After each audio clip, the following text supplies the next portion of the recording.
My family had always believed I was the biggest disappointment in the Rodriguez household, the one who dropped out of law school and never amounted to anything. But when my sister's arrogant boss decided to cause problems at her workplace, he was about to discover just how wrong my family had been about me all these years. The afternoon sun streamed through the tall windows of Cornerstone Insurance Company as I pulled my modest Honda Civic into the visitor parking space. The building looked impressive from the outside, all glass and steel reaching toward the Phoenix sky, but I wasn't here for business. My younger sister Maria had called me in tears an hour ago, begging me to come pick her up from work. Before we jump back in, tell us where you're tuning in from, and if this story touches you, make sure you're subscribed, because tomorrow, I've saved something extra special for you. I'm David Rodriguez, and if you asked my family, they'd tell you I'm the one who couldn't cut it. The story they know goes like this. I started law school at Arizona State 15 years ago, struggled with the coursework, and eventually dropped out in my second year. What they don't know is that I didn't drop out. I transferred to Harvard Law on a full scholarship, graduated summa cum laude, clerked for a Supreme Court justice, and for the past 8 years I've been serving as a Superior Court judge in Maricopa County. When I first got the Harvard acceptance, my father dismissed it as probably some scam, and my older brother Carlos called it fantasy thinking. They were so convinced I was destined to fail that I decided to let them believe what they wanted. I moved to Boston, finished my education, and built my career in relative privacy. My family thought I was working various dead-end jobs, which technically wasn't wrong, since being a judge does serve the public. The lies weren't malicious, just easy. When I came back to Phoenix after my clerkship, I told them I was working in an office downtown. When they asked about my income, I said I was getting by. When Carlos would make jokes about my failed career, I'd just smile and change the subject. The truth was too complicated to explain, and their expectations were so low that it seemed kinder to let them think I was struggling than to force them to confront their own assumptions. Today was supposed to be like any other Thursday. I'd finished my morning docket early, a few arraignments, a sentencing hearing, and a motion review. My clerk, Patricia, had reminded me about the Bar Association dinner next week where I'd be receiving recognition for my work on judicial reform. It was quiet, routine, exactly how I preferred my life outside the courtroom. I'd planned to grab lunch at my usual spot near the courthouse, maybe review some case files for tomorrow's complex civil litigation hearing. At 41, I'd learned to appreciate these peaceful moments between the intensity of legal proceedings. The work was demanding but rewarding. Every day I had the opportunity to ensure justice was served fairly and impartially. Most days I could compartmentalize my professional life from my family obligations seamlessly. As I walked through the insurance company's lobby, my years on the bench had trained me to observe details that others might miss. I noticed the employee handbook posted on the wall, the security cameras positioned at strategic angles, and the way the receptionist's eyes darted nervously when I mentioned I was here for Maria Rodriguez. There was tension in this workplace, the kind I'd seen in countless employment disputes that had come before my court. My judicial instincts, honed through hundreds of workplace harassment and wrongful termination cases, picked up on subtle signs of a toxic environment, the way employees kept their heads down, the hushed conversations that stopped when management walked by, the stress evident in their postures. I'd presided over enough corporate malfeasance cases to recognize the warning signs. Something was systematically wrong here. The elevator music played softly as I ascended, but my mind was already shifting into the analytical mode I used in complex cases. Employee rights, hostile work environment statutes, documentation requirements. The legal framework was automatically organizing itself in my thoughts, even though I was supposed to be here as Maria's brother, not as Judge Rodriguez. Maria wasn't just my sister, she was the one family member who'd never given up on me. While our parents and Carlos constantly reminded me of my failures, Maria had always believed I was capable of more. She'd helped me through some of my darkest moments in college, working double shifts at a restaurant to send me money when I was struggling in law school. When I was actually at Harvard drowning in case law and constitutional theory, Maria would call every Sunday to check on me. She never questioned why a law school dropout needed encouragement about studies, never asked too many details about my supposed dead-end jobs. She just loved me unconditionally, believing that somehow, someday, things would work out for her big brother. Now she was the single mother of 2 beautiful kids, working as a claims adjuster to support them after her ex-husband disappeared. This job meant everything to her: health insurance for the kids, stable income, a chance to build a real future. When she called crying, saying her boss was making her life hell, and she might have to quit, something protective awakened in me. Maria had sacrificed so much for our family, especially for me. Whatever was happening at Cornerstone Insurance, I wasn't going to let anyone destroy her livelihood. As I approached the elevator, I thought about 8-year-old Sophia and 6-year-old Miguel, Maria's children, who called me Uncle Dave, the office worker. They had no idea their uncle spent his days ensuring that people like their mother were protected under the law. Today, that protection might become very personal. The elevator doors opened and I stepped inside, pressing the button for the 7th floor where Maria worked. I had no idea that in the next hour, the carefully constructed wall between my family life and professional identity was about to come crashing down in the most unexpected way possible. As the elevator climbed to the 7th floor, I could hear raised voices even through the closed door. The sound grew louder as we approached Maria's department, angry shouting that made my judicial instincts immediately alert. This wasn't normal workplace conversation. This was the sound of someone in power abusing their position. I'd heard similar tones in my courtroom from defendants who thought they could intimidate witnesses. The elevator dinged softly, and as the doors slid open, the full force of the commotion hit me. A booming male voice was berating someone, his words echoing down the hallway with the kind of venom that made other employees shrink at their desks. "Rodriguez, get in my office now." The voice belonged to a tall, heavy-set man in an expensive suit that couldn't quite hide his arrogant posture. This had to be Richard Blackwood, the regional manager Maria had mentioned in hushed, fearful tones. He stood outside a corner office, pointing an accusatory finger down the hallway toward Maria's desk. Blackwood was everything I'd learned to dislike in my years on the bench, the type of corporate bully who used his position to terrorize employees. His red face suggested this wasn't his first outburst of the day. His tie was loosened, his sleeves rolled up like he was preparing for a fight. Several employees sat frozen at their desks, clearly accustomed to these displays of intimidation.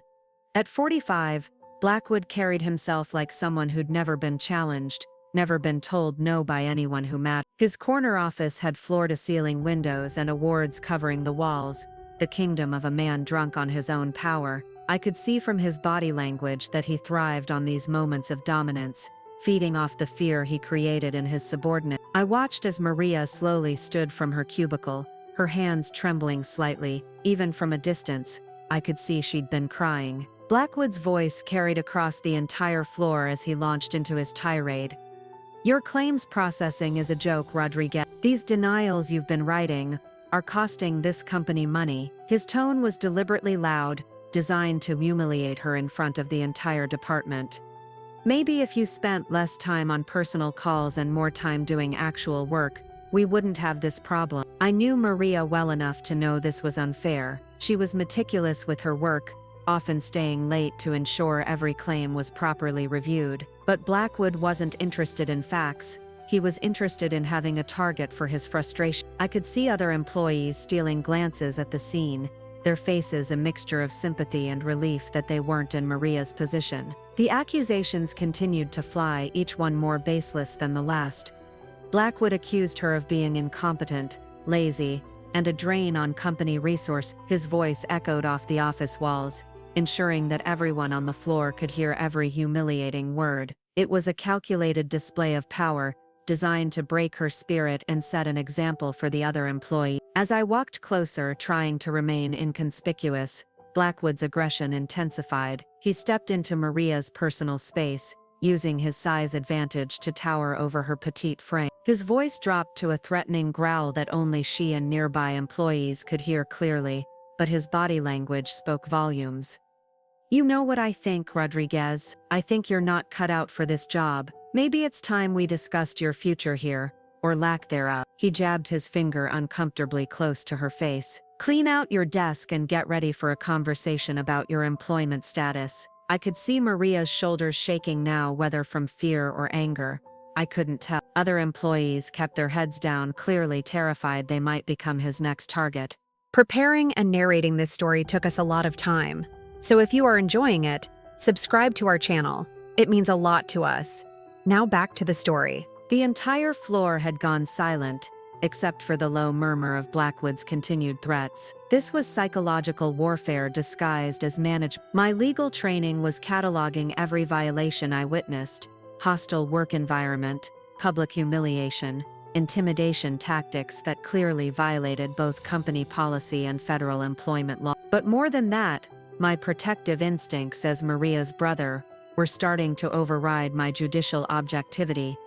Blackwood gestured toward his office with the swagger of someone who'd done this many times before. My office, 5 minutes, and bring your employee file.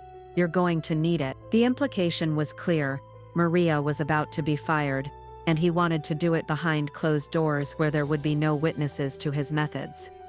I realized this was escalating beyond simple workplace harassment. If Maria lost this job, she'd lose her health insurance, her stable income, everything she needed to support Sophia and Miguel. This wasn't just bullying, this was someone destroying my sister's livelihood for sport, probably because he could get away with it. I positioned myself near the reception area where I could observe without being obvious. My years presiding over employment law cases had taught me to document everything, and I was already mentally cataloging every word, every action, every witness to this systematic harassment. The evidence was overwhelming, even by courtroom standards. That's when I noticed Janet Morrison, an older woman at a desk near Maria's cubicle. She was watching the scene with the sharp eyes of someone who'd seen this before. When she caught my gaze, something in her expression suggested she recognized that I wasn't just another visitor. There was an intelligence in her eyes that spoke of experience and wisdom. Janet had been working in corporate America for 30 years, and she had the instincts to spot authority when she saw it. Maybe it was the way I carried myself or how I was observing the situation with clinical detachment rather than shock. Whatever it was, she gave me a subtle nod, the kind of acknowledgement that said she knew I was someone who understood exactly what was happening here. Her recognition made me realize that my carefully maintained cover might not be as solid as I thought. After years of presiding over cases, conducting hearings, and managing courtrooms, I carried myself differently than Maria's family believed. Janet saw past the modest Honda and casual clothes to something else entirely. As Blackwood continued his public humiliation of Maria, Janet's eyes kept darting between him and me, as if she was waiting to see what I would do. She'd witnessed enough of his abuse to know that someone needed to stop him, and somehow, she sensed that I might be the person to do it. The stage was set. Maria was about to be cornered in Blackwood's office, away from witnesses, where he could deliver whatever final blow he had planned. But he had no idea that the failed law school dropout he was about to encounter was actually the one person in Phoenix with the authority to make his life very complicated. Maria walked slowly toward Blackwood's office, her head down in defeat. I checked my watch and made a decision that would change everything. It was time to pay my sister a visit at work. I followed Maria toward Blackwood's office, my footsteps deliberate and measured. As we approached his door, I could hear him on the phone, his voice dripping with satisfaction as he spoke to someone about finally getting rid of the Rodriguez problem. The casual cruelty in his tone made my jaw clench involuntarily. Maria knocked softly on the doorframe. "Mr. Blackwood, you wanted to see me? Get in here and close the door," he barked, not bothering to look up from his desk. "And who the hell is that behind you?" I stepped into view, extending my hand with the same calm demeanor I used when entering my courtroom each morning. "David Rodriguez, Maria's brother." I came to pick her up. Blackwood's eyes swept over me dismissively, taking in my simple khakis, polo shirt and unremarkable appearance. His lip curled into a sneer. "Great, the whole family's here. Well, you might as well hear this too, since you'll probably be supporting her soon." He leaned back in his leather chair, clearly enjoying the moment. "Your sister here has been a complete disappointment. Constant mistakes, poor attitude, disrupting the workplace with her personal problems. I've decided to terminate her employment effective immediately." "On what ground?" I asked quietly, my voice carrying a tone that made Maria glance at me curiously. Blackwood laughed harshly. on the grounds that I'm the boss and I don't need grounds. This is an at-will employment state, buddy. I can fire anyone I want, whenever I want. He gestured dismissive. Maybe you should worry about getting your own life together before defending your loser sister. That's when he made his fatal mistake. Reaching into his desk drawer, he pulled out Maria's employee file and deliberately scattered the contents across his desk. Look at this garbage, constantly asking for time off for her kids, questioning company policies, filing complaints about workplace conditions. His voice turned venomous. I'm sick of dealing with single mothers who think they deserve special treatment. He stood up, his massive frame looming over both of us. You know what I think? I think the whole Rodriguez family is full of failures. Maria told me all about her brother who couldn't even finish law school. He pointed directly at me, his face twisted with contempt. What kind of pathetic loser drops out of law school and ends up picking up his sister from work? The air in the office seemed to freeze. I felt something shift inside me. The same cold focus that came over me when attorneys crossed ethical lines in my courtroom. But Blackwood wasn't finished. Maybe if your family wasn't full of quitters and welfare cases, Maria might have learned some work ethic, he continued, his voice rising. But I guess failure runs in the family, doesn't it? A dropout brother and a single mother who can't handle a simple job. I looked directly into his eyes, my voice dropping to the tone I used when holding lawyers in contempt. Mr. Blackwood, I think there's been a misunderstanding. What misunderstanding? He sneered. That you're both losers, that your sister is fired, that you need to get the hell out of my office. I reached into my wallet and pulled out the leather case containing my judicial identification. The misunderstanding is about who you're talking to. Blackwood's eyes focused on the badge, and I watched his face change as he read the words, David Rodriguez, Superior Court Judge, Maricopa County. The color drained from his face so quickly I thought he might faint. His mouth opened and closed like a fish gasping for air. That's not. You can't be. Judge David Rodriguez, I repeated calmly. Harvard Law School, class of 2, summa cum laude. I've been presiding over cases in this county for 8 years, including numerous employment law disputes exactly like this one. Maria stared at me in shock, her hand covering her mouth. David, you're a judge, but the family thinks what I let them think, I said gently, then turned back to Blackwood. Now, Mr. Blackwood, let's discuss your company's employment practices. Everything you've said and done here today constitutes a textbook case of workplace harassment, wrongful termination, and discriminatory behavior. Blackwood stumbled backward, nearly falling into his chair.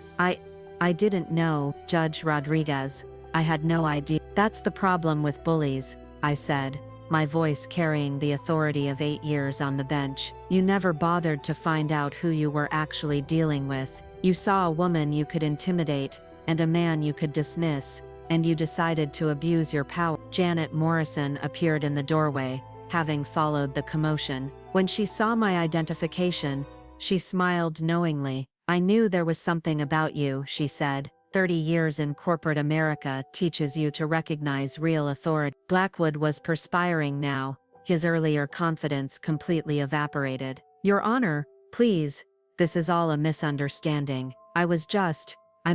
We were discussing, you were illegally terminating my sister based on discriminatory bias against single mothers, I said firmly, in front of multiple witnesses, including myself. You've also created a hostile work environment through systematic harassment and intimidation. I stood up, my full judicial presence now unmistakable. Here's what's going to happen, Mr. Blackwood. Maria will retain her position with a formal apology and back pay for any missed time due to your harassment. Your company will implement proper anti-discrimination training. And if I hear about any retaliation against Maria or any other employee, I'll ensure that every employment attorney in this city knows exactly what kind of operation you're running here. The transformation in the room was complete. Blackwood, who had been a raging tyrant minutes earlier, was now a defeated man facing someone with real power. Maria looked at me with a mixture of awe and pride, finally understanding why I'd always seemed so confident, despite our family's constant criticism. Maria, I said softly, why don't you take the rest of the day off? Mr. Blackwood and I need to discuss some changes to his management style. As we left his office, I could hear Blackwood frantically making phone calls, probably to corporate lawyers who would soon be very interested in his behavior. The entire floor watched in stunned silence as Judge David Rodriguez walked out with his sister, the same man they'd dismissed as a failure just an hour earlier. Sometimes the most powerful person in the room is the one nobody expects. The drive home was silent for the first 10 minutes. Maria staring out the passenger window of my Honda Civic, as if seeing the world differently. Finally, she turned to me, her eyes still red from crying but now filled with something else entirely. A mixture of pride, confusion, and disbelief. "Harvard Law?" she whispered. "You went to Harvard Law School? And you're actually a judge?"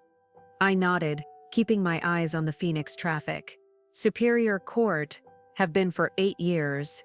But why didn't you tell us? Why let everyone think you were?" She struggled for the words. "A failure," I finished gently. "Because it was easier than fighting their expectations. When Dad called Harvard probably a scam and Carlos said it was fantasy thinking, I realized they weren't ready to believe in me. So I stopped trying to convince them." Maria was quiet for another moment, processing. "All those times you sent me money when I was struggling with the kids. All those times you helped with Sophia and Miguel's school expenses. That wasn't from some dead-end office job, was it?" "Judges make a decent living," I said with a small smile. "And you're my sister. You never stopped believing in me, even when I let you think I was struggling." By the time we reached Maria's apartment complex, word was already spreading through Cornerstone Insurance. Janet Morrison had quietly informed several trusted colleagues about what had transpired in Blackwood's office. The story of the failed law school dropout who turned out to be a Superior Court judge was racing through the company like wildfire. Janet herself was busy documenting everything she'd witnessed, preparing a detailed report for corporate headquarters. She'd been waiting years for someone to challenge Blackwood's toxic behavior, and now she had the perfect opportunity. Her email to the company's legal department was already in their inbox, complete with a timeline of harassment incidents and witness statements. Meanwhile, back at Cornerstone Insurance, Richard Blackwood was having the worst afternoon of his professional career. His phone hadn't stopped ringing since we left his office. First, it was corporate legal demanding an immediate explanation. Then human resources calling an emergency meeting. Then his own boss, the regional vice president, wanting to know why a Superior Court judge had just lectured one of their managers about employment law. Blackwood sat in his corner office, his earlier arrogance completely evaporated, staring at the business card I'd left on his desk. David Rodriguez, Superior Court of Arizona. The elegant embossed lettering seemed to mock his earlier assumptions. He'd built his career on intimidating people he perceived as powerless, and today he'd discovered just how wrong those perceptions could be. His secretary buzzed the intercom nervously. "Mr. Blackwood?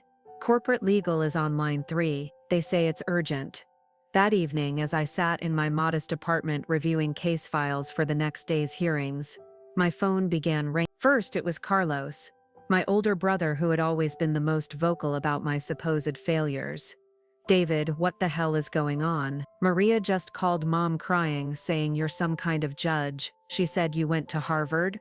What kind of joke is that?" I could hear the confusion in his voice, the inability to reconcile his long-held beliefs with this new information. "It's not a joke, Carlos. I've been a Superior Court judge for 8 years. The silence on the other end stretched for nearly 30 seconds. When Carlos finally spoke, his voice was smaller, uncertain. But you dropped out of law school. You've been working dead-end jobs. You never said anything. You never asked," I replied quietly. "And when I tried to tell you about Harvard 15 years ago, you called it fantasy thinking. So I stopped trying to convince you." Next came my father, his voice gruff with embarrassment. "Misho, your mother is crying. She says we got it all wrong about you. She says you're really a judge." "I am, Papa. But why didn't you tell us? Why let us think?" "Because you weren't ready to believe it then, and honestly, I wasn't sure you'd believe it now."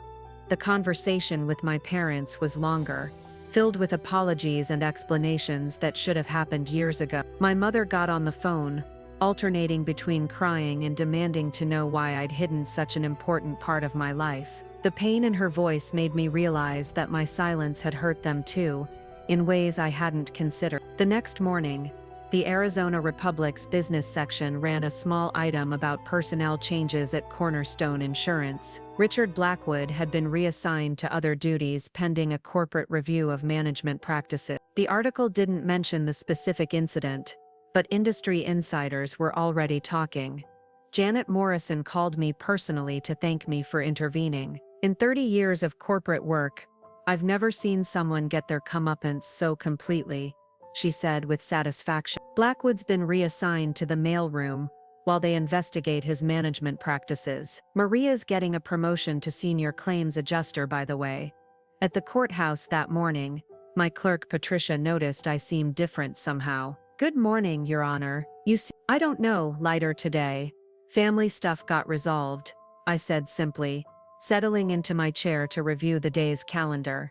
But the biggest change was at the next Rodriguez family dinner. For the first time in 15 years, when someone asked what I did for work, I didn't have to deflect or change the subject. Sophia and Miguel now proudly told their friends that Uncle Dave is a real judge, who wears a black robe and everything. Carlos still struggled to adjust his perception of his younger brother, but the dynamic had shifted permanently. The family jokes about my failed career had stopped, replaced by genuine curiosity about my work and awkward attempts to make up for years of dismissive comment. As for Maria, she framed the business card I'd left on Blackwood's desk and kept it on her new desk in her new position. Sometimes, she told people, the most powerful person in the room is the one you least expect.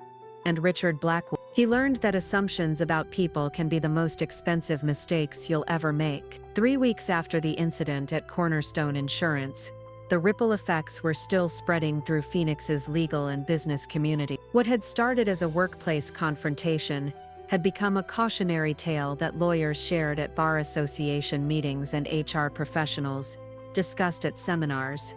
Janet Morrison had become something of a local celebrity among corporate employees. Her detailed documentation of Blackwood's behavior patterns had triggered a company-wide investigation that uncovered years of systematic harassment. She'd been promoted to regional compliance officer, tasked with implementing new anti-discrimination policies across all Cornerstone locations. The Judge Rodriguez incident, as it came to be known internally, had fundamentally changed how Cornerstone Insurance operated. The company's CEO had personally flown in from Chicago to apologize to Maria and implement sweeping reform. They'd hired an outside consulting firm to review all management practices and established an anonymous reporting system for workplace harassment. Maria herself was thriving in her new role as senior claims adjuster. Her promotion came with a significant salary increase, better health benefits, and most importantly, the respect she'd always deserved. Her colleagues now sought her advice on complex cases,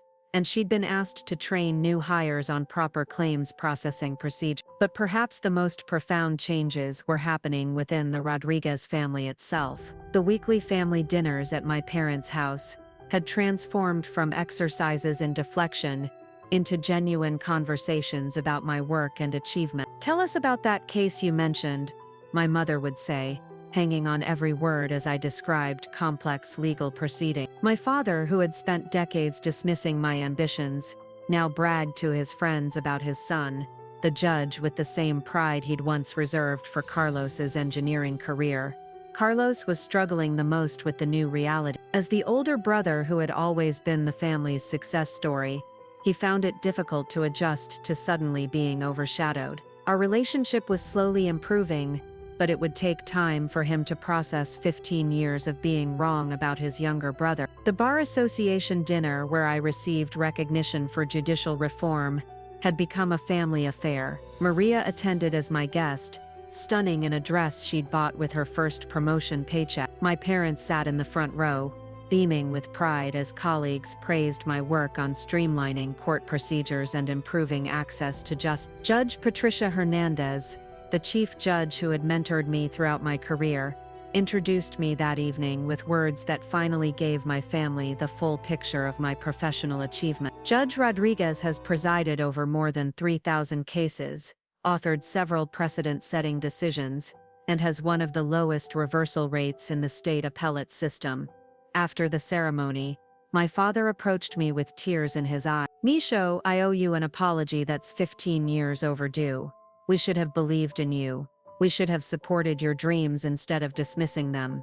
The reconciliation wasn't just emotional, it was practical too. I'd been quietly helping family members for years, but now I could be open about it. When my cousin needed legal advice for his small business, I could connect him with the right attorneys. When Maria's neighbor faced an unfair eviction, I could provide guidance on tenant rights. At the courthouse, my colleagues had heard about the Cornerstone incident through legal community channels. Judge Michael Chang, a longtime friend, cornered me in chambers one morning with an amused expression. "So David, I hear you've been moonlighting as a workplace harassment consultant," he said with a grin. "The story's already become legend among employment lawyers. They're calling it the perfect karma case." The incident had indeed become a teaching tool. Several law schools were using it as a case study in employment law classes, and HR consulting firms were incorporating it into their training materials. The lesson was always the same: assumptions about people can lead to catastrophic miscalculation. Richard Blackwood's fall from grace had been swift and complete. After the corporate investigation revealed a pattern of discriminatory behavior spanning several years,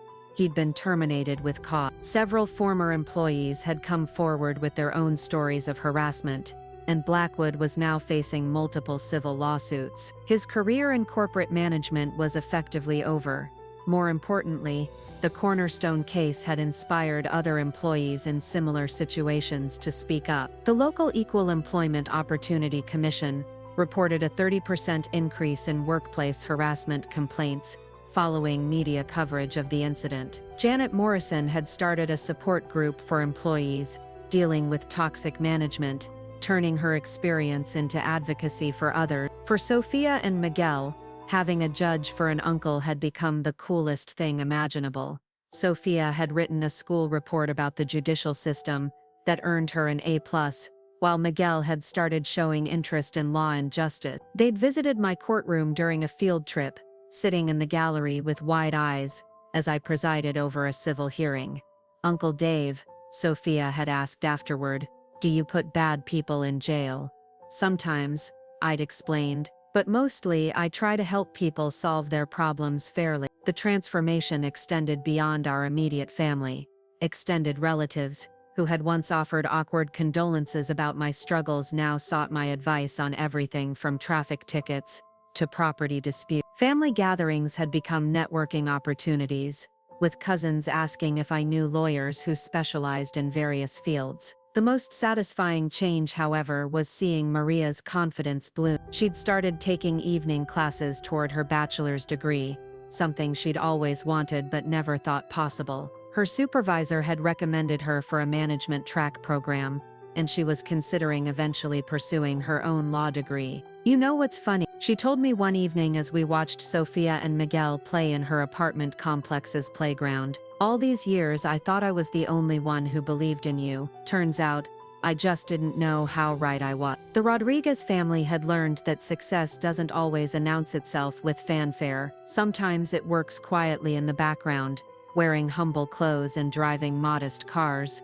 waiting for the right moment to reveal itself. And when that moment comes, it can change everything in ways you never expected. As I sat in my chambers that Friday afternoon, reviewing cases for the following week, I reflected on how a simple call from my sister had unlocked 15 years of carefully maintained secret. The truth had been liberating for all of us, even if it had taken a workplace bully's arrogance to bring it to light. Sometimes, the most important victories happen not in courtrooms, but in the quiet moments, when families finally see each other clearly. 6 months after the Cornerstone incident, I received an unexpected phone call that would bring the story full circle in ways I never could have imagined. The caller was Rebecca Martinez, Dean of the Arizona State University, Sandra Day O'Connor College of Law, my old law school, the one my family still believed I had dropped out of. "Judge Rodriguez," she said warmly. "I have an unusual request. We're hosting our annual Distinguished Alumni Lecture Series, and we'd like you to be our keynote speaker. The topic we have in mind is overcoming family expectations and professional adversity." I nearly laughed at the irony. "Dr. Martinez, I'm not sure I'm the right person for that topic." "Actually, you're perfect. We've heard about the Cornerstone Insurance situation through our employment law professors. Your story has become quite famous in legal education circles. We think our current students would benefit from hearing about your journey." The invitation forced me to confront something I'd been avoiding: my relationship with my alma mater. When I'd transferred to Harvard after my first year at ASU, I'd left quietly, without fanfare or explanation to most people. Now they were asking me to return as a success story. The night of the lecture, the law school auditorium was packed. Current students filled the seats, many of them first-generation college students, like I had been, struggling with family pressure and financial difficulty. But what surprised me most was seeing familiar faces from my past scattered throughout the audience. Professor Williams, who had taught my first-year constitutional law class, sat in the front row with a knowing smile. He'd been one of the few faculty members who had encouraged my Harvard transfer, recognizing potential that even I wasn't sure I possessed at the time. But the biggest surprise came when I spotted my entire family in the third row. Maria had organized their attendance without telling me, wanting them to see me in my professional element for the first time. My parents sat nervously, still adjusting to their son being the center of academic attention. Carlos had brought his wife and teenage daughter, who was considering law school herself. "Good evening," I began, looking out at the sea of faces. 15 years ago, I sat in those same seats, convinced that I wasn't smart enough to succeed in law. My family shared that conviction. Tonight I want to tell you about the journey from there to here, and why sometimes the people who doubt you most are the ones who need to see your success the least. I told them about the Harvard transfer that my father had called a scam, about building a judicial career, while my family thought I was working dead-end office jobs, about the phone calls where my brother would joke about my failed legal career, while I was literally writing legal opinions that would affect thousands of lives. The question students always ask is, why didn't you just tell them the truth? I paused, making eye contact with my parents. Because sometimes proving yourself to others is less important than proving yourself to yourself. Sometimes you need to build your confidence away from the voices that doubt you. A young Latina student in the audience raised her hand. "Judge Rodriguez, my family doesn't understand why I want to be a lawyer. They think I should focus on getting married and having kids. How do you handle that pressure?" The question hit close to home. "You handle it by succeeding so thoroughly that the conversation changes. My mother used to ask when I was going to find a real job. Now she asks when I'm going to run for the state Supreme Court." The laughter from the audience was warm and understanding. Many of these students were fighting similar battles at home. After the formal presentation, the reception gave me a chance to reconnect with old professors and meet current students. Professor Williams approached with a group of first-year students who seemed starstruck to meet an actual sitting judge. "David always had something special," he told them. "Not necessarily the highest grades in every class, but the kind of analytical mind that sees complex problems clearly. Some students you just know will make their mark on the legal profession." My niece, Carlos's daughter Emma, approached me shyly during the reception. At 17, she was clearly impressed by the evening's presentation, but still processing this new version of her uncle. "Uncle David, I had no idea you were so accomplished. Dad always said you were smart, but he never explained that you were like actually famous in the legal world." It was a moment of honesty that revealed how much the family narrative had shifted. Carlos had been quietly revising his opinion of his younger brother, though he still struggled to voice it directly. The evening's most meaningful moment came during the Q&A session, when a student asked about the Cornerstone Insurance incident. Word had spread through the law school community, and several students had heard various versions of the story.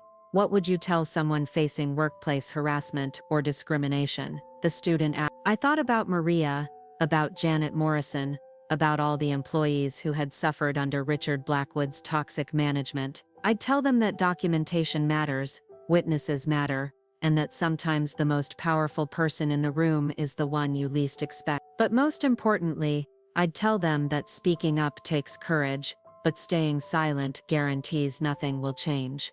As the evening wound down, my family gathered around me in the law school lobby. My father, who had rarely expressed pride in my achievements, put his hand on my shoulder. "Misho, I owe you another apology, not just for doubting you, but for not being there when you needed support. You did this all on your own, and that makes it even more impressive." My mother, ever practical, had already shifted into planning mode. "We need to have a proper celebration dinner. And David, you never told us you were famous. Professor Williams says you're being considered for the appellate court." The drive home was quiet but comfortable. Maria rode with me, both of us reflecting on how much had changed since that afternoon at Cornerstone Insurance. "You know what's funny?" she said as we pulled into her apartment complex. "All these years I thought I was supporting you through your struggles. Turns out you were succeeding beyond anything we could have imagined, and you were doing it without needing our approval." "I always needed your approval," I corrected gently. "You were the only one who never stopped believing in me, even when you thought I was failing." That belief meant everything. The law school lecture had completed a circle I hadn't even realized was incomplete. Standing in that auditorium, speaking to students who reminded me of my younger self, I finally understood that my success wasn't just about proving family wrong, it was about creating space for others to succeed despite doubt, both internal and external. Sometimes the greatest victory isn't changing others' minds about you, it's changing your own mind about what you're capable of achieving. 1 year after the Cornerstone incident, I received a letter that would forever change how I viewed the ripple effects of that confrontation. The envelope bore the letterhead of the Arizona State Bar Foundation, and inside was an invitation that took my breath away. "Dear Judge Rodriguez," it read, "based on your outstanding contributions to judicial reform and your inspiring advocacy for workplace justice, you have been selected to receive the Sandra Day O'Connor Award for Excellence in Law. This is the highest honor bestowed by the Arizona legal community. The award ceremony would be held at the Phoenix Convention Center, with hundreds of attorneys, judges, and legal professionals in attendance." As I read the citation, I realized that the Cornerstone case had become more than just a personal victory. It had evolved into a symbol of justice that resonated throughout the legal community.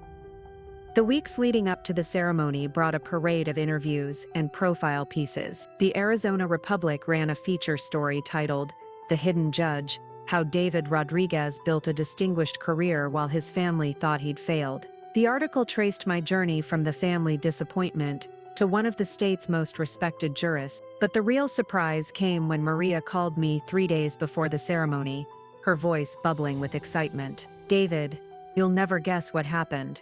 I got accepted into ASU Law School. I start in the fall." The news hit me like lightning. My sister, who had worked so hard to support her children while dealing with workplace harassment, had decided to follow her own legal dreams. The confidence she'd gained from standing up to Blackwood had transformed into something even more powerful, the belief that she could succeed in law school. "Maria, that's incredible. What made you decide to apply?"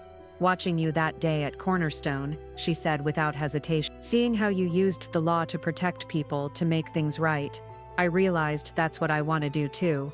I want to help people who feel powerless against bullies like Blackwood." Her words brought tears to my eyes. The shy claims adjuster who had been terrorized by her boss was now planning to become an attorney herself. The transformation was remarkable, but somehow it felt inevitable. The night of the award ceremony, the Phoenix Convention Center ballroom was packed with Arizona's legal elite. Chief Justice Sarah Mitchell of the Arizona Supreme Court was presenting the award, along with former Senator Sandra Day O'Connor herself, who had flown in specially for the occasion. My entire extended family filled 2 tables near the front. Sophia and Miguel, now 9 and 7, sat wide-eyed in their formal clothes, finally old enough to understand that their Uncle Dave was receiving one of the biggest honors in Arizona law. My parents wore expressions of pride mixed with lingering amazement that their dropout son was being celebrated by the state's most prestigious legal organization. But the most meaningful presence was Janet Morrison, now the corporate compliance director for Cornerstone Insurance's parent company. She had become something of a whistleblower advocate, helping implement anti-harassment policies across multiple companies. Her documentation of the Blackwood incident had become a model for proper workplace complaint procedure. "Ladies and gentlemen," Chief Justice Mitchell announced, "this year's Sandra Day O'Connor Award recipient has distinguished himself not only through judicial excellence, but through his commitment to justice in all its forms. Judge David Rodriguez has presided over more than 4,000 cases, authored landmark decisions on employment law, and demonstrated that sometimes the most powerful person in the room is the one you least expect." The phrase had become associated with my story, quoted in legal journals and HR training materials across the country. As I walked to the podium to accept the award, I thought about how far we'd all come since that afternoon at Cornerstone Insurance. In my acceptance speech, I shared the story that had brought us all together. A year ago, I was just a brother picking up his sister from work. I had no intention of revealing my professional identity or confronting workplace harassment. But sometimes justice finds you when you're not looking for it. I looked out at the audience, finding Maria's face in the crowd. The real hero of this story isn't the judge who showed his back. It's the single mother who had the courage to call for help, and the veteran employee who documented abuse for years, waiting for the right moment to speak up. They reminded me that the law only works when people are brave enough to use it. The standing ovation lasted nearly 5 minutes. Afterward, during the reception, I was approached by Dean Martinez from ASU Law School with unexpected news. "Judge Rodriguez, I have a proposition. We'd like to create the Rodriguez Family Scholarship for first-generation law students facing family opposition to their legal career. Maria has agreed to be our first recipient. The scholarship would provide full tuition assistance to students whose families didn't understand or support their legal ambition. It would be funded by donations from attorneys and judges who had heard our story and wanted to help others overcome similar obstacles." But perhaps the most touching moment of the evening came when Richard Blackwood himself appeared at the reception. He looked older, humbler, clearly uncomfortable but determined to speak. "Judge Rodriguez," he said quietly, his voice barely audible above the crowd, "I wanted to apologize in person. What I did to your sister, to other employees, it was wrong. I've been in therapy, trying to understand why I became such a bully. I know I can't undo the damage, but I wanted you to know that I'm trying to become a better person." The man who had once terrorized Maria with his corporate power now stood before me, defeated but seeking redemption. I extended my hand, and he shook it gratefully. "Mr. Blackwood, everyone deserves a chance to change. The question is what you do with that chance." As the evening wound down, my family gathered around me one final time. Carlos, who had struggled most with adjusting to his brother's success, finally found the words he'd been searching for all year. "David, I've been thinking about something Dad said tonight. You didn't just succeed despite us not believing in you. You succeeded because you never needed our belief to know who you were. That's not just impressive, it's inspiring." Looking around at my family, Maria preparing for law school, Sophia and Miguel dreaming of their own futures, my parents finally understanding the son they'd underestimated for so long, I realized that the greatest victory wasn't the award in my hand. It was the knowledge that sometimes a single moment of courage can change, not just your own life, but the lives of everyone around you. And sometimes, the most important person you prove yourself to is the person you used to be. 2 years after receiving the Sandra Day O'Connor Award, I found myself facing the most significant decision of my legal career. The call came on a Tuesday morning while I was reviewing motions in my chamber. Governor Patricia Napolitano's chief of staff was on the line with news that would change everything. "Judge Rodriguez, the governor would like to meet with you this afternoon. Justice Thompson is retiring from the Arizona Supreme Court, and your name is at the top of our list for appointment." The Arizona Supreme Court, the highest judicial position in the state. As I hung up the phone, I thought about the incredible journey from that gas station moment with Maria to this pinnacle of legal achievement. But more than personal accomplishment, I thought about the platform this position would give me to create lasting change. The governor's office meeting was surreal. Patricia Napolitano, Arizona's first Latina governor, greeted me warmly in her office overlooking the state capitol. "David, your story has inspired people across Arizona. The way you've handled workplace justice issues, your judicial reform work, and frankly, your personal journey of overcoming family expectations. It's exactly what we need on our highest court." She leaned forward, her expression serious. "But I need to ask, are you prepared for the scrutiny that comes with this appointment? Your family situation, the Cornerstone incident, your decision to hide your success for so many years, it's all going to be examined publicly." The confirmation process would indeed be intense. Within hours of the announcement, media outlets were running deep profiles on the judge who fooled his own family. The Arizona Republic ran a front-page story with the headline, "From Family Disappointment to Supreme Court Nominee, the David Rodriguez Story." But the most meaningful response came from an unexpected source. Maria, now in her second year of law school, and excelling in her studies, had started a blog called Hidden Success Stories, where she interviewed people who had achieved great things while their families remained unaware. The blog had gained national attention, with submissions from doctors, scientists, teachers, and entrepreneurs whose families had underestimated them. "My brother taught me that sometimes you have to succeed in private before you can succeed in public," she wrote in a post that went viral. His appointment to the Supreme Court isn't just about one man's achievement, it's about what happens when we stop limiting people based on our own narrow expectations. The confirmation hearings were held in the state capitol building, with senators questioning my judicial philosophy and qualifications, but it was Senator Margaret Chen who asked the question that cut to the heart of my story. "Judge Rodriguez, some critics suggest that your decision to hide your success from your family shows a lack of character or honesty. How do you respond to that?" I had anticipated this question and thought carefully about my answer. "Senator, I would say that character isn't about proving yourself to people who doubt you. It's about staying true to your values even when no one is watching. For 15 years I made decisions based on justice and the law, not on who might applaud those decisions. That's the kind of character I would bring to the Supreme Court." The hearing room was silent for a moment before Senator Chen nodded approvingly. "That may be the most honest answer I've heard in these chambers." My confirmation was unanimous. The swearing-in ceremony was held on the Supreme Court steps, with Chief Justice Mitchell administering the oath. My entire family was there, including Sophia and Miguel, now 10 and 8, who had written essays about their uncle for school projects. But the most moving moment came when I spotted familiar faces in the crowd. Janet Morrison was there, along with dozens of Cornerstone Insurance employees, who had been inspired by the changes that followed the Blackwood incident. Several law students from ASU were holding signs reading "Hidden Success Stories Matter" and "Judge Rodriguez for Justice."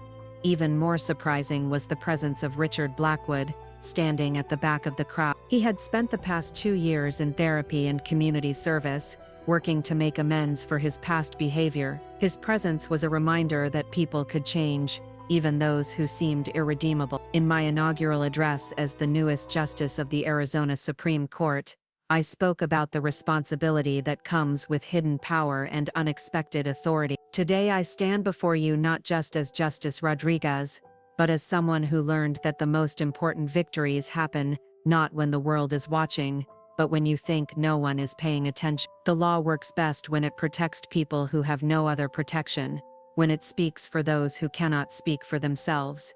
I looked out at Maria in the front row, her law school graduation just 1 year away. My sister taught me that courage isn't about being fearless, it's about being scared and calling for help anyway. My parents taught me that love doesn't require understanding, and sometimes understanding comes long after love should have been enough. After the ceremony, there was a reception in the Supreme Court building. Maria approached me with tears in her eyes, carrying a small wrapped package. "I wanted to give this to you today," she said, handing me the gift. Inside was the crayon drawing Sophia had made years ago when she was 5, a picture of our family with a new addition, Uncle Dave in a black robe with the words "Justice Dave" written in wobbly letters. "Sophia made this last week when she heard about your appointment," Maria explained. "She said she always knew you were important, even when she didn't understand what you did." The evening ended with our traditional family dinner, but this time it was held in the governor's mansion, with Governor Napolitano hosting a celebration for Arizona's newest Supreme Court justice. My father, now 72, raised a toast that brought the room to silence. To my son David, who taught us that success isn't about proving others wrong, it's about proving yourself right. And to Maria, who showed us that calling for help is sometimes the bravest thing you can do. As I looked around the table at my family, I realized that the boy who had once hidden his Harvard acceptance letter to avoid disappointing others had become a man who could inspire others to reach for their own impossible dream. Sometimes the greatest justice isn't what happens in a courtroom, it's what happens when a family finally sees each other clearly, and when that clarity creates ripples that touch lives far beyond their own. The kid they thought had failed law school was now sitting on the state's highest court, but more importantly, he had helped create a family that no longer feared to dream big. 5 years into my tenure on the Arizona Supreme Court, I received a call that would bring our story full circle in the most unexpected way. The voice on the other end was familiar yet surprising. It belonged to Emma Rodriguez Chen, my niece Carlos's daughter, now 22 and a recent graduate of Harvard Law School. "Uncle David, I need to tell you something," she said, her voice carrying a mixture of excitement and nervousness. "I've been accepted as a clerk for Justice Thomas on the U.S. Supreme Court, but that's not why I'm calling." My heart swelled with pride. A Supreme Court clerkship was one of the most prestigious positions in American law, typically reserved for the very top graduates from elite schools. But Emma's tone suggested there was more to this conversation. "I'm calling because I wanted you to be the first to know. I'm planning to run for Congress. The seat in District 7 is opening up, and I think it's time for our family to make a difference on an even bigger stage." The Rodriguez family had come a long way from thinking their members were destined for failure. Emma's announcement represented the third generation stepping into public service, inspired by the journey that had started with my hidden success and continued through Maria's transformation into a now successful civil rights attorney. Maria had graduated law school with highest honors and immediately joined a prestigious firm specializing in employment law, but more than that, she had become a national speaker on workplace harassment, traveling across the country to train corporate executives and HR departments. The Cornerstone protocols, workplace harassment prevention policies based on her experience, had been adopted by Fortune 500 companies nationwide. "Your family has become quite the legal dynasty," Chief Justice Patricia Williams observed during our weekly conference meeting. "I hear Maria just argued her first case before the Ninth Circuit." It was true. Maria's first appellate case involved a group of immigrant workers who had been systematically harassed by their supervisor. Using documentation techniques she had learned from Janet Morrison, she had built an ironclad case that resulted in a landmark victory for workplace protection. The case was being cited in law schools across the country as a model of thorough evidence gathering and strategic litigation. But perhaps the most surprising development had come from an unexpected source. Richard Blackwood had spent the past 5 years not just seeking personal redemption, but becoming an advocate for corporate responsibility. He had written a book titled The Bully Boss: How I Learned to Lead Through Service Instead of Fear, which had become required reading in business school. "Justice Rodriguez," he had written in a letter I received just last month, "I want you to know that the humility you showed me that day at Cornerstone changed my life. You could have destroyed me completely, but instead you gave me the chance to become better. I've spent 5 years trying to earn that gift."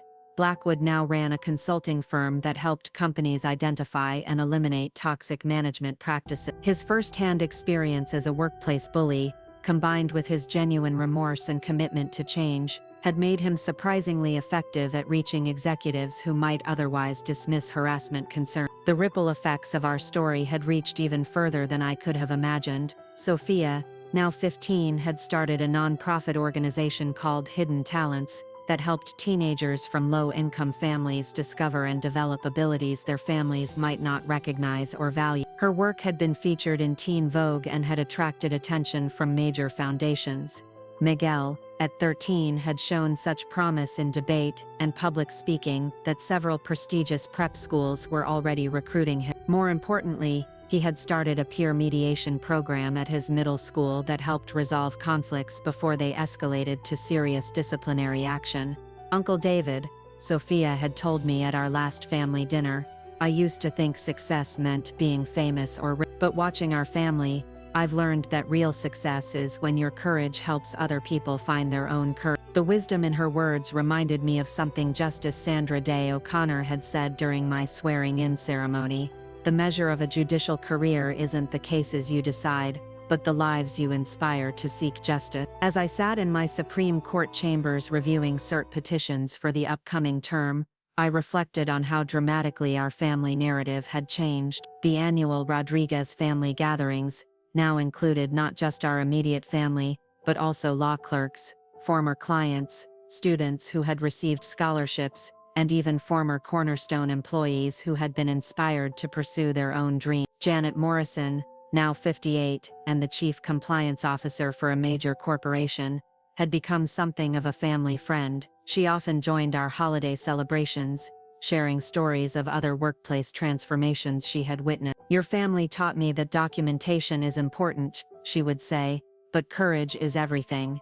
The most meaningful transformation, however, had been in my parents. My father, now 77, had become one of my most vocal supporters, attending every public event where I spoke and proudly introducing himself as Justice Rodriguez's father. But more than pride, he had developed genuine curiosity about the law and justice. "Mijo," he had said just last week, "I've been reading about some of the cases you've decided. I don't understand all the legal language, but I can see that you're helping people who need help. That makes me proud, not just as your father but as a citizen." My mother had started volunteering at a legal aid clinic, helping Spanish-speaking clients navigate the system. Her natural empathy, combined with her newfound understanding of legal processes, had made her invaluable to the attorneys there. "I may not have gone to law school," she would tell clients, "but I raised a Supreme Court justice. I know a little about fighting for what's right."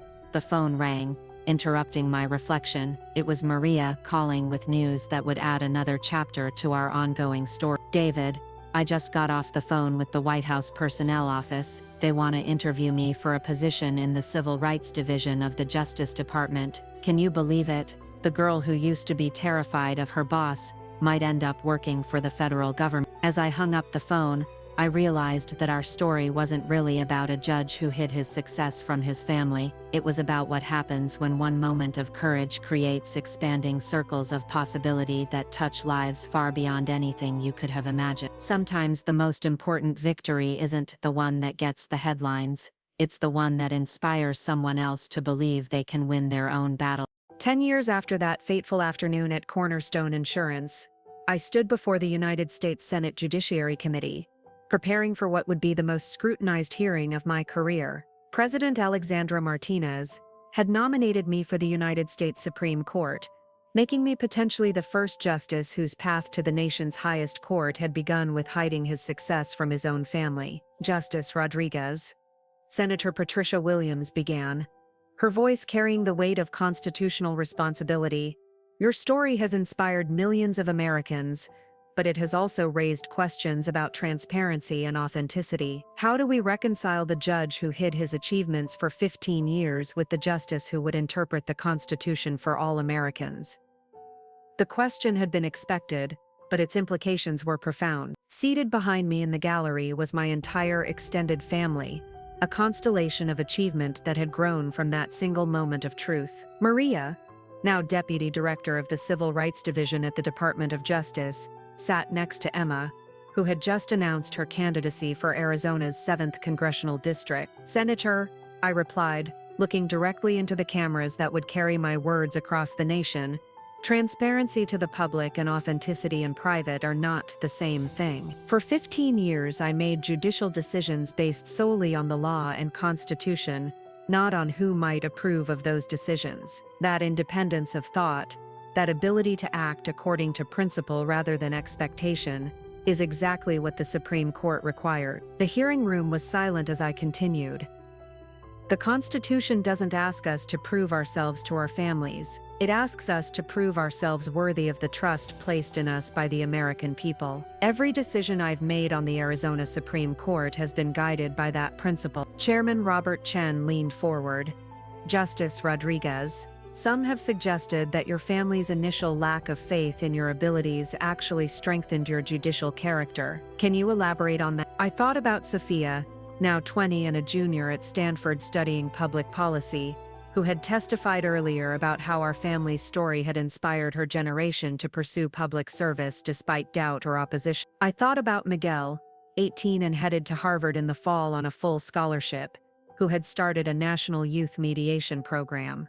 Senator, when you're not trying to impress anyone, you're free to focus entirely on doing what's right. For those 15 years, my only measure of success was whether I had served justice faithfully. That clarity of purpose, that freedom from external validation, shaped every aspect of my judicial philosophy. Senator Martinez from Texas, herself a Latina whose confirmation had faced similar scrutiny, asked the question that cut to the heart of modern America. Justice Rodriguez, your story resonates particularly with immigrant families and first-generation Americans, who often feel misunderstood by their own families. How would that experience inform your interpretation of equal protection under the law? The question touched something deep within me. Senator, the 14th Amendment doesn't just protect us from government discrimination. It recognizes that our worth as citizens isn't determined by others' expectations of us. When I see cases involving people who have been underestimated, dismissed, or written off by society, I understand that sometimes the most important constitutional protection is the right to be judged on your merits, not your background. During the lunch recess, something unprecedented happened. Richard Blackwood, now 55 and one of the country's leading experts on corporate responsibility, approached the committee staff with a request to testify. His transformation from workplace bully to advocate had been so complete that Harvard Business School had created a case study around his journey. I know this is unusual, he told Chairman Chen, but Justice Rodriguez's story began with my worst moment as a human being. The American people deserve to hear from someone who witnessed firsthand how he handles power, and how he chose mercy over vengeance when he had every right to destroy me. The committee agreed to hear his testimony that afternoon. Blackwood's appearance created a media sensation, the former corporate bully defending the judicial nominee whose hidden identity had ended his career and started his redemption. Justice Rodriguez could have had me arrested, sued, publicly humiliated. Blackwood testified, his voice steady but emotional. Instead, he chose to focus on protecting his sister and reforming a broken system. That restraint, that focus on justice over revenge, is exactly what we need on the Supreme Court. The hearing's most powerful moment came when Janet Morrison, now 63 and recently retired as one of the nation's most respected compliance officers, delivered what legal scholars would later call the hidden authority testimony. I've worked in corporate America for 40 years, she said, addressing the full committee. I've seen how people behave when they think no one important is watching, and I've seen how they behave when they know power is present. Justice Rodriguez is the rarest kind of person. He behaved with complete integrity when he thought no one was watching, and with perfect restraint when his power was revealed. That combination doesn't just make for a good judge, it makes for a guardian of constitutional principle. The confirmation vote was scheduled for the following week, but the real verdict had already been delivered in the court of public opinion. The Rodriguez family story had become a symbol of American possibility, the idea that success doesn't require permission, that justice doesn't require recognition, and that sometimes the most qualified person for the job is the one who has already proven themselves when no one was paying attention. As I left the Capitol building that evening, surrounded by my family and decades of friends whose lives had been touched by our story, I thought about the teenage boy who had hidden his Harvard acceptance letter to avoid disappointing people who had already decided he would fail. That boy could never have imagined that his quiet determination to succeed without approval would someday be seen as the exact qualification needed for the nation's highest court. Sometimes the most important preparation for public service happens in the private moments when you choose to do what's right,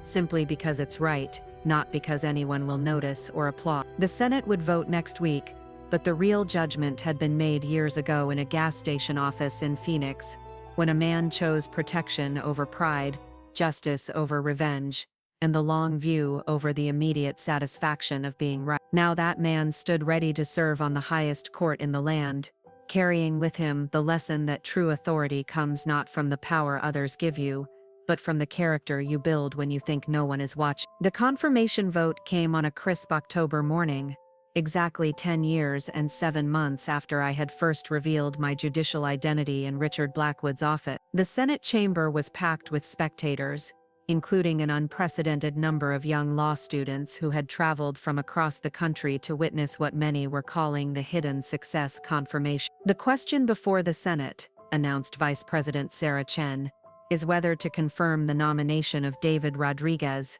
to serve as Associate Justice of the Supreme Court of the United States. As the roll call began, I sat in the gallery surrounded by my family, each of us representing a different chapter of the transformation that had brought us to this moment. Maria squeezed my hand as senator after senator cast their vote. Emma sat rigidly upright, her political instincts already analyzing the implications of each yay that echoed through the chamber. Mr. Chen of California? Yay. Miss Martinez of Texas? Yay. Mr. Williams of Arizona? Yay.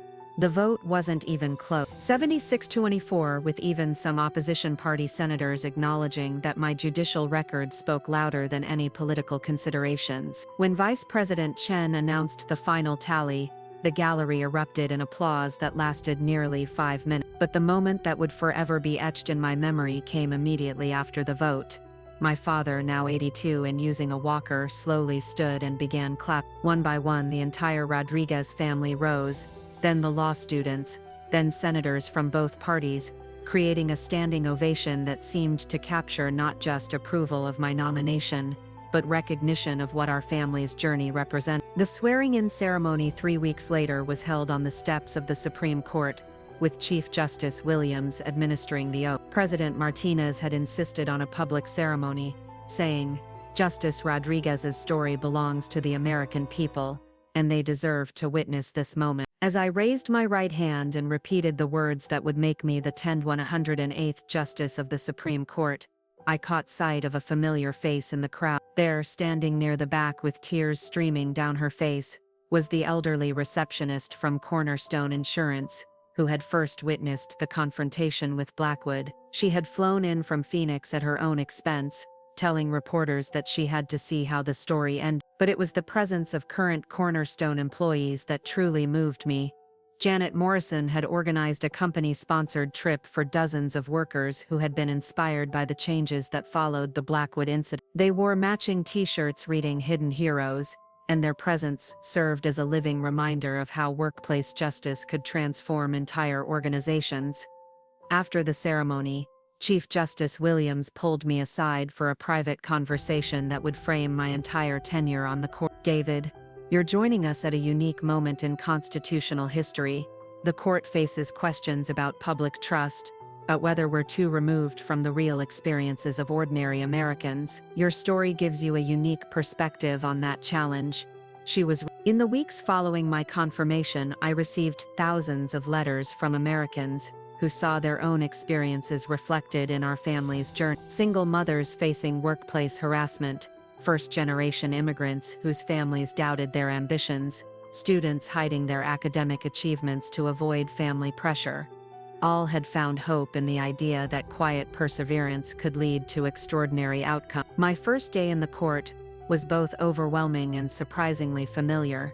The routine of reviewing cases, analyzing constitutional questions, and preparing for oral arguments felt like a natural extension of the work I had been doing for decades. But there was an added weight to every decision, knowing that my rulings would affect not just the parties before the court, but potentially millions of Americans. The first major case I would hear involved workplace discrimination, a federal lawsuit brought by employees who claimed their company had systematically excluded women and minorities from leadership positions. As I read the briefs, I couldn't help but think about Maria's experience at Cornerstone, about all the workers who suffered in silence because they feared retaliation or believed no one would listen. During oral arguments, the company's attorney argued that the plaintiffs had failed to prove intentional discrimination, suggesting that the lack of diversity in leadership was simply coincidental. It was an argument I had heard countless times in Arizona courts, and one that revealed a fundamental misunderstanding of how systemic bias actually operates. When my turn came to question the attorney,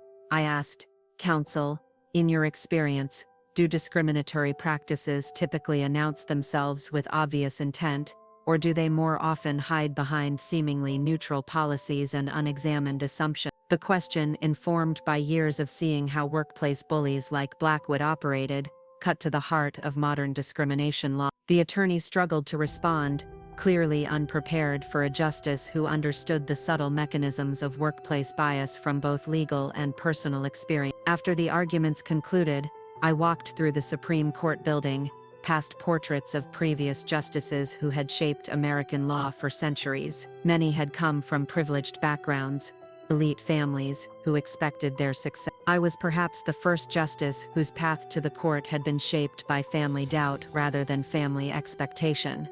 That evening at a quiet dinner with Maria and her children, Sophia asked a question that captured the surreal nature of our journey. "Uncle David, do you ever think about what would have happened if you had never gone to pick up Mom that day at Cornerstone?" The question haunted me as I prepared for my first written opinion. Would I have continued hiding my success indefinitely? Would Maria have suffered in silence until Blackwood finally destroyed her career? Would our family have remained trapped in their limiting assumptions about what we were capable of achieving? But perhaps more importantly, would I have developed the same deep understanding of how justice works, or fails to work, for ordinary Americans who lack obvious power or privilege? As I began drafting my first Supreme Court opinion, I realized that my years of hidden success hadn't been wasted. They had given me something invaluable: the knowledge that true justice often requires protecting people who have no idea that protection is available, and that the most important constitutional principles are tested, not in high-profile cases, but in the daily experiences of Americans who simply want to be treated fairly. The boy who had hidden his Harvard acceptance letter was now positioned to interpret the Constitution for 30 million Americans, and perhaps for the first time in my life, that felt exactly right. 6 months into my tenure on the Supreme Court, I faced the case that would define not only my judicial legacy, but also demonstrate how a lifetime of hidden perseverance could illuminate constitutional principles for an entire nation. Martinez Consolidated Industries would become known as the hidden discrimination case, and it would test everything I had learned about justice, power, and the courage to speak truth in the face of institutional pressure. The case involved Elena Martinez, a brilliant software engineer, whose supervisors had systematically excluded her from important projects while publicly praising her work. For 3 years, she had watched less qualified male colleagues receive promotions and opportunities while she was relegated to routine maintenance tasks. When she finally filed a discrimination complaint, the company retaliated by creating a hostile work environment designed to force her resignation. During oral arguments, Elena's attorney, Sarah Chen, presented evidence that sounded hauntingly familiar to anyone who had followed the Cornerstone story. "Your Honors, this case represents the most insidious form of workplace discrimination, the kind that hides behind smiles and praise while systematically destroying careers through invisible barriers and exclusion." The company's defense, led by prominent attorney Michael Blackwood, Richard's younger brother, ironically, argued that Elena had simply failed to demonstrate the initiative necessary for advancement. The evidence shows that Martinez was a competent but unremarkable employee who failed to distinguish herself in a competitive environment, he contended. As I listened to the arguments, I could see Elena Martinez in the gallery, her posture mirroring exactly how Maria had sat in Blackwood's office years earlier, shoulders tense, fighting back tears, surrounded by the quiet desperation of someone whose truth was being systematically dismissed. When my turn came to question the attorneys, I addressed Elena's lawyer first. "Counsel, you argue that discrimination can be both invisible and intentional. How does the court distinguish between unconscious bias and deliberate exclusion?" The question, informed by my years of observing workplace dynamics, both as a judge and as someone whose own family had unconsciously limited his potential, opened a line of inquiry that would reshape discrimination law. "Justice Rodriguez," Sarah Chen replied, "the 14th Amendment doesn't require conscious malice to violate equal protection. When systems consistently produced discriminatory outcomes, the burden should be on institutions to demonstrate that their practices are truly merit-based. not on individuals to prove intentional harm. I then turned to the company's attorney, Mr. Blackwood. Your client argues that Martinez simply failed to demonstrate initiative. But if she was systematically excluded from opportunities to demonstrate that initiative, how can the absence of advancement be evidence of personal failure, rather than institutional bias? The question cut to the heart of what I had learned from my own family's assumptions. How many times had their low expectations created a self-fulfilling prophecy that made success harder to achieve? How many talented individuals were trapped in cycles of exclusion that their employers then used as evidence of their inadequacy? Michael Blackwood struggled with the question, eventually falling back on boilerplate arguments about meritocracy and individual responsibility. But the damage was done. The court could see that his client's defense relied on the same circular logic that had allowed workplace discrimination to flourish under the cover of seemingly neutral policy. During our private conference after arguments, Chief Justice Williams opened the discussion with characteristic directness. This case requires us to consider whether equal protection means equal opportunity or merely equal treatment. Justice Rodriguez, your experience with workplace dynamics may provide valuable insight. I chose my words carefully, aware that my colleagues knew my story but had never heard me explicitly connect it to constitutional interpretation. Chief Justice, I think the question is whether the Constitution permits institutions to benefit from barriers they themselves have created. When exclusion becomes invisible, it becomes more powerful, not less harmful. Justice Sandra Chen, the court's senior liberal member, leaned forward. Are you suggesting that invisible discrimination should receive the same constitutional scrutiny as overt bias? I'm suggesting that discrimination doesn't become constitutional simply because it learns to hide effectively. I replied, the 14th Amendment protects citizens from being judged by assumptions rather than abilities, whether those assumptions are explicit or embedded in institutional practices. The opinion I ultimately authored would become a landmark decision in civil rights law. Writing for a 7-2 majority, I established the hidden barriers doctrine, the principle that equal protection analysis must examine not just the formal equality of policies, but their practical impact on protected groups. The Constitution does not permit institutions to create invisible obstacles and then penalize individuals for failing to overcome them.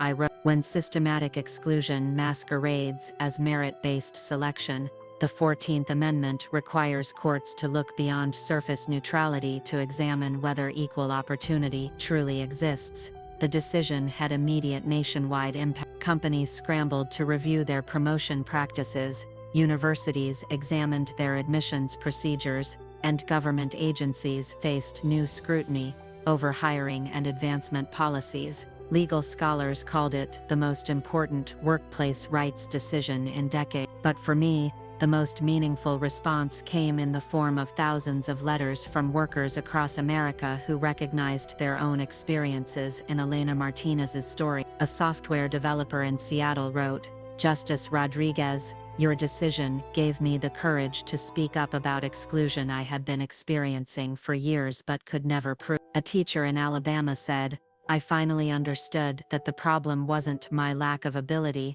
it was a system designed to keep people like me in invisible boxes. The personal victory that moved me most came 6 months after the decision, when Elena Martinez herself was promoted to lead engineer at a new company, with several of her former colleagues following her to an organization that recognized her abilities, rather than limiting them. During our next family dinner, Emma, now serving her first term in Congress, raised a toast that captured the moment perfectly. To Uncle David, who learned that sometimes the most important constitutional principle is that people should be judged by their character and capabilities, not by others' assumptions about what they can achieve. As I looked around the table at our family, each member now flourishing in ways that would have seemed impossible during those years when they thought I was a failure, I realized that the hidden barriers doctrine wasn't just legal theory, it was the constitutional embodiment of everything our family had learned about the difference between equal treatment and equal opportunity. Sometimes the most profound constitutional insights come not from abstract legal theory,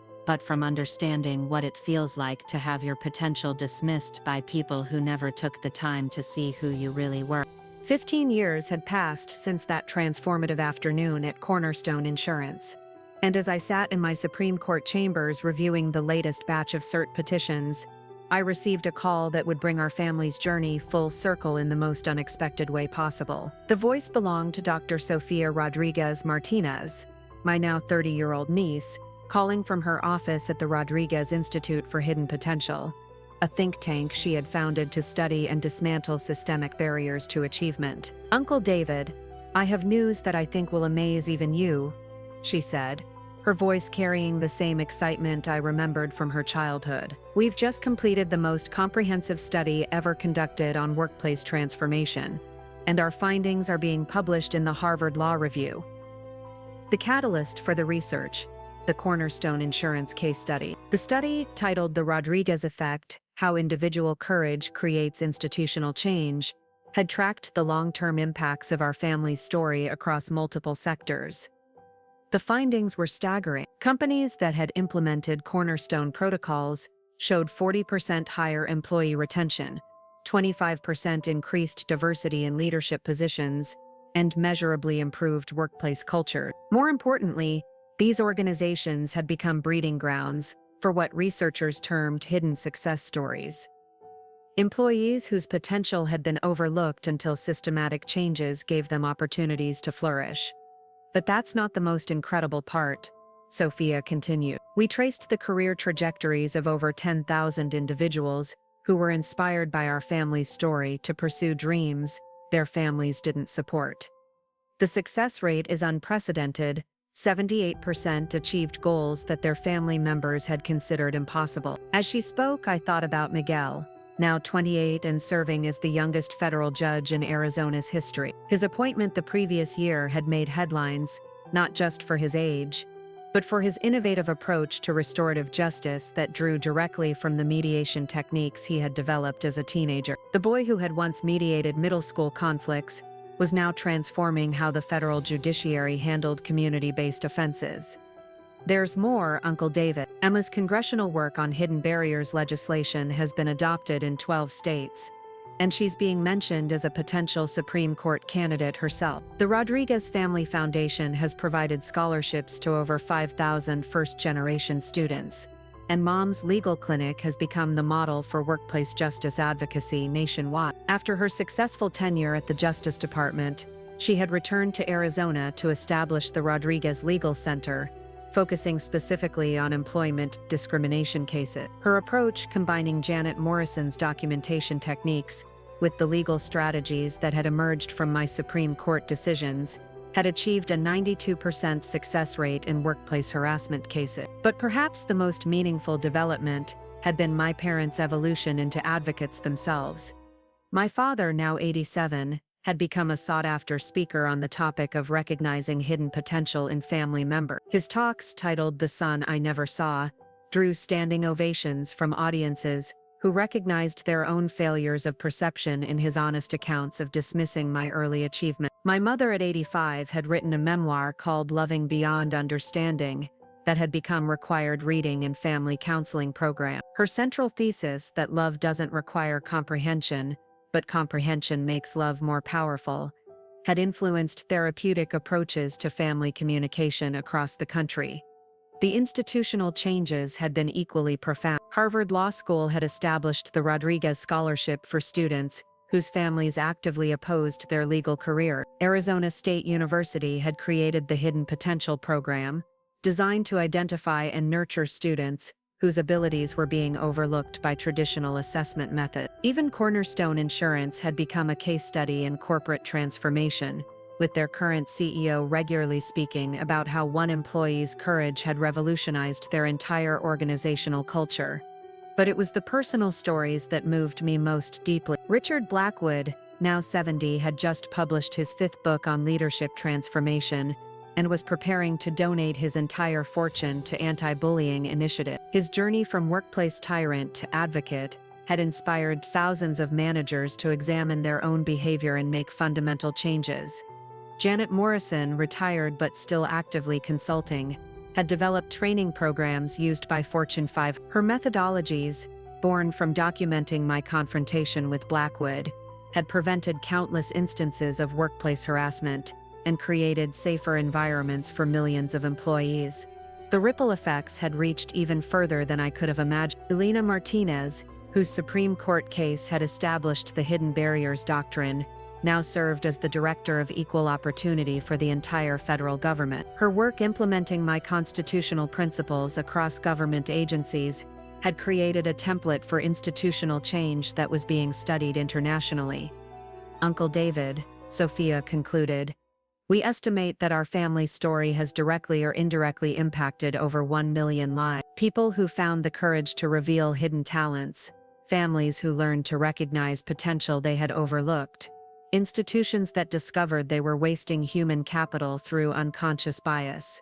As I hung up the phone, I walked to my office window overlooking the National Mall. Below, tourists and school groups moved between the monuments to American democracy, many of them unaware that some of the most important constitutional principles were being shaped by a justice whose own family had once considered him a failure. That evening, at our monthly family dinner, now held in the dining room of the Rodriguez Center to accommodate the extended family of colleagues, former clients, and friends who had become part of our story, I looked around at faces that represented a transformation I could never have imagined. Emma, now a senior member of Congress and chair of the Hidden Barriers Committee, was discussing legislation that would require federal contractors to demonstrate genuine equal opportunity in their hiring practices. Miguel was explaining his latest judicial innovations to a group of law students who had traveled from across the country to learn about restorative justice techniques. Sophia presented the findings from her institute's latest research, while Maria shared updates from cases that were pushing the boundaries of workplace protection even further. My parents, now acknowledged experts on family dynamics and potential recognition, were planning their next speaking engagement at a conference on intergenerational understanding. But perhaps the most meaningful moment came when we observed our traditional toast, not to success or achievement, but to the courage to be authentic when authenticity seems impossible. As I raised my glass, I realized that our story had become something much larger than a family's journey from misunderstanding to recognition. It had become proof that individual authenticity, when combined with institutional courage, could create expanding circles of transformation that touch lives far beyond anything you could have planned or predicted. The boy who had hidden his Harvard acceptance letter had somehow helped create a movement that encouraged millions of others to reveal their own hidden potential.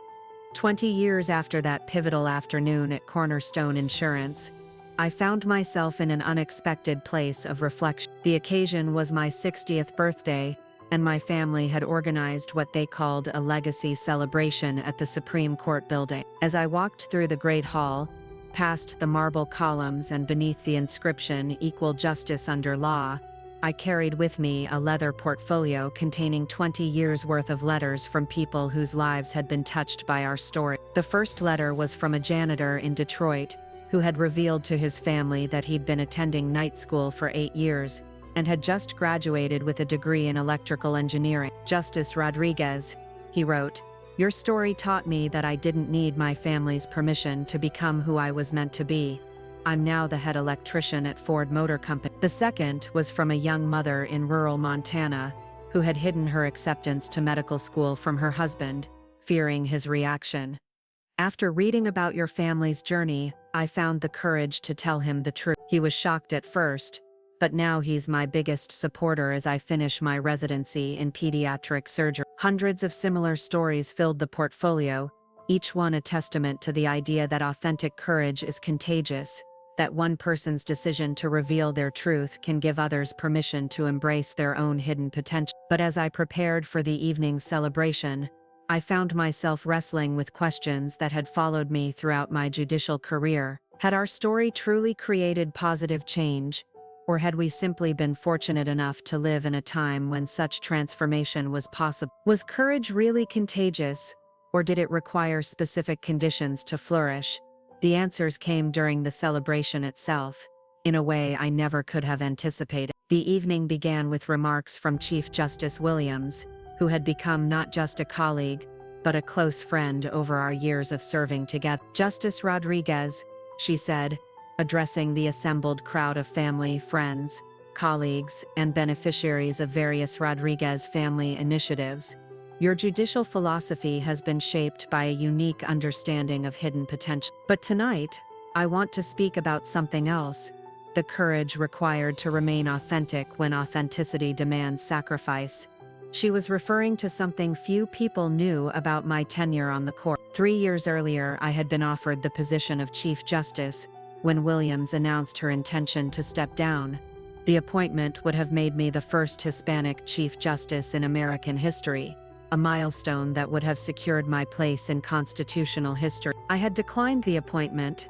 The reason was deeply personal and tied to everything our family had learned about the difference between achievement and fulfillment. The Chief Justice position would have required me to become a public figure in ways that would have compromised the quiet effectiveness that had always defined my approach to justice. It would have meant constant media attention, political scrutiny, and the kind of public visibility that could overshadow the work itself. David chose to remain Associate Justice, Williams continued, not because he lacked ambition, but because he understood that sometimes the most powerful position is not the highest position. Sometimes, true leadership means staying exactly where you can do the most good. The decision had surprised many legal scholars and disappointed some family members who saw it as a missed opportunity for historic recognition, but it reflected everything I had learned from those 15 years of hidden success: that the value of work lies not in who applauds it, but in whether it serves justice faithfully. As the evening progressed, I was asked to address the gathering about the lessons learned from our family's journey. Standing before an audience that included Supreme Court justices, members of Congress, federal judges, corporate leaders, and dozens of individuals whose lives had been transformed by various Rodriguez family initiatives, I felt the weight of 2 decades of reflection. 20 years ago, I began, I thought our story was about a family that failed to recognize potential. Tonight, I understand that it was actually about the courage required to stay true to your values, when staying true requires sacrifice. I looked out at Maria, now 55 and preparing to argue her first case before my court the following month, a milestone that would complete a circle neither of us could have imagined. My sister taught me that asking for help isn't weakness.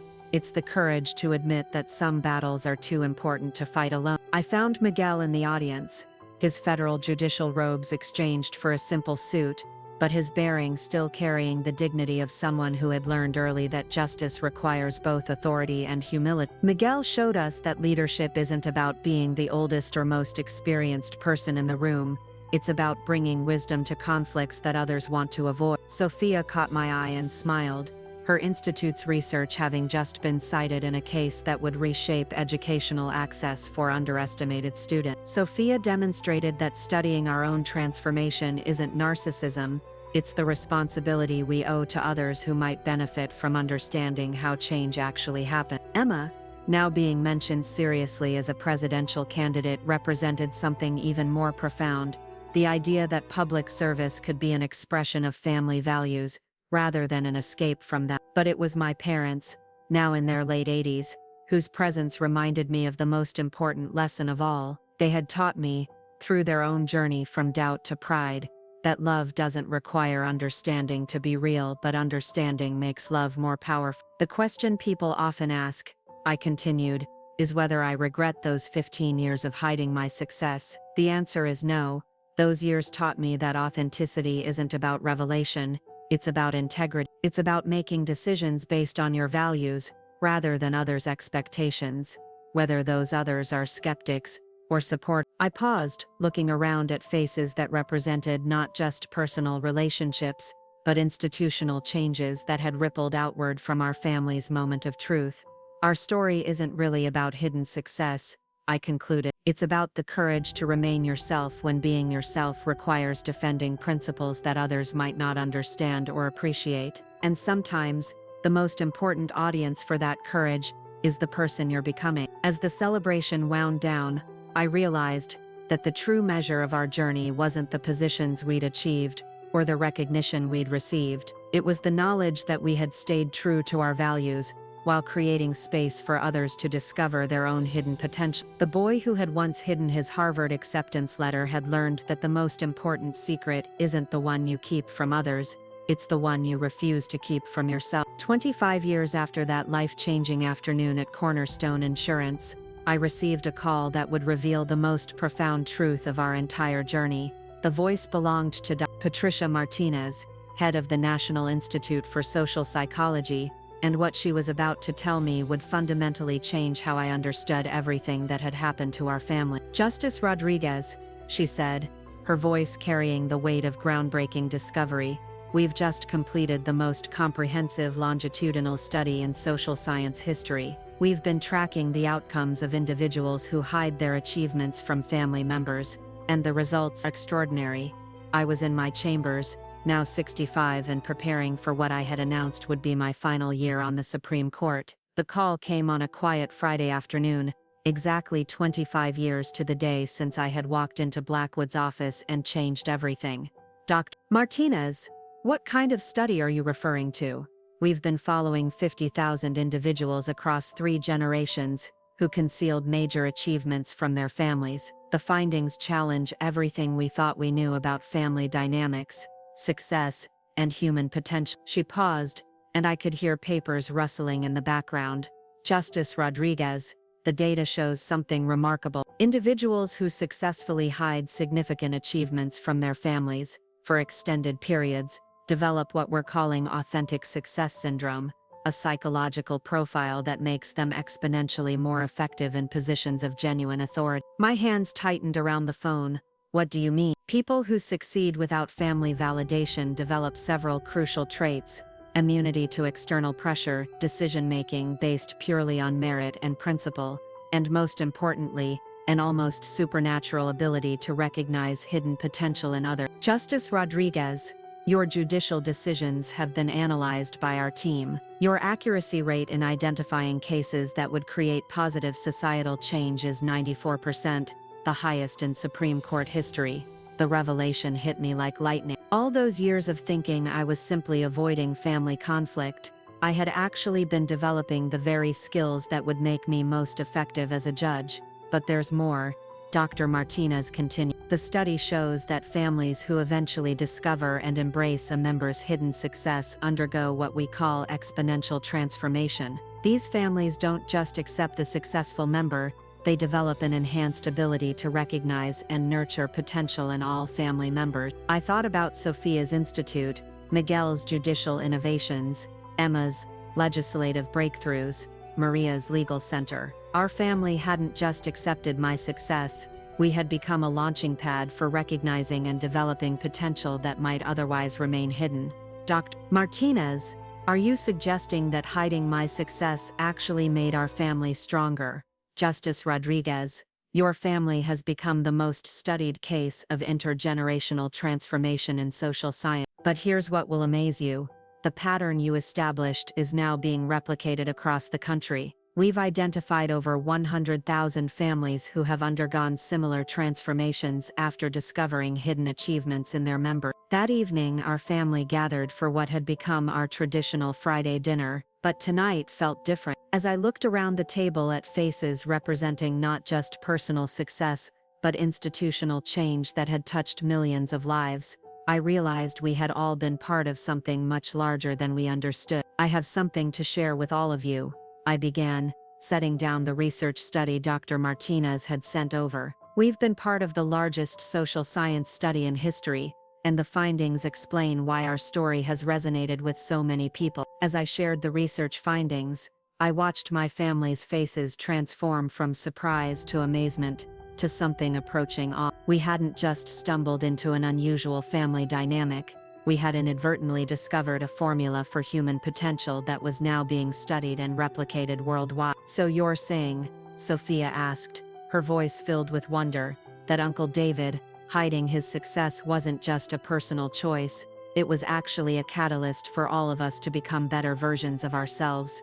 More than that, I replied. The research shows that authentic success achieved without external validation, creates individuals who are uniquely qualified to recognize and nurture potential in others, and families that undergo transformation around hidden success become exponentially better at developing the potential of all their members. Miguel leaned forward, his judicial mind already analyzing the implication. This means the courage to be authentic when authenticity is difficult doesn't just benefit the individual, it benefits everyone around them. Emma, ever the politician but now speaking from the heart, added, "It explains why our story has inspired so many people. We're not just an unusual family, we're proof that human potential is far greater than we imagine, and that sometimes the most important discoveries happen when we stop seeking approval and start seeking truth." Maria, who had started this entire journey with a phone call for help, spoke the words that would become the final wisdom of our story. "We learned that the greatest gift you can give your family isn't success they can understand, it's the courage to become who you really are, even when becoming yourself requires standing alone." As our evening concluded, I walked to my study and pulled out a leather journal I had kept throughout my judicial career. On the final page, I wrote words that would later be inscribed on the Rodriguez Institute building.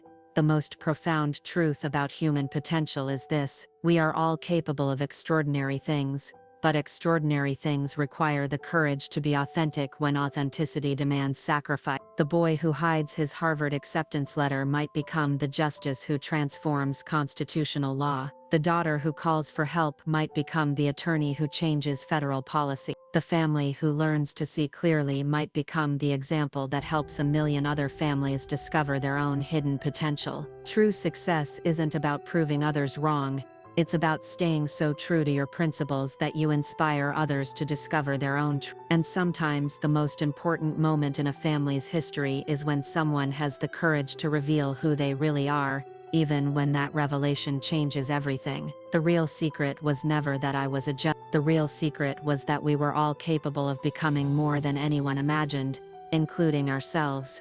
As I closed the journal, I realized that our story had never really been about a hidden success reveal. It had been about the discovery that human potential is limitless when courage meets authenticity, and that sometimes, a single moment of truth can unlock generations of possibility. The family who once thought their son was a failure had become proof that the greatest achievements happen, not when the world is watching, but when you have the courage to be exactly who you are regardless of who might be paying attention. And perhaps that is the most important truth of all: the person you become when you think no one is watching is the person capable of changing everything when the moment for truth finally arrives. Sometimes the most powerful person in any room is the one who never needed the room's permission to become powerful in the first place.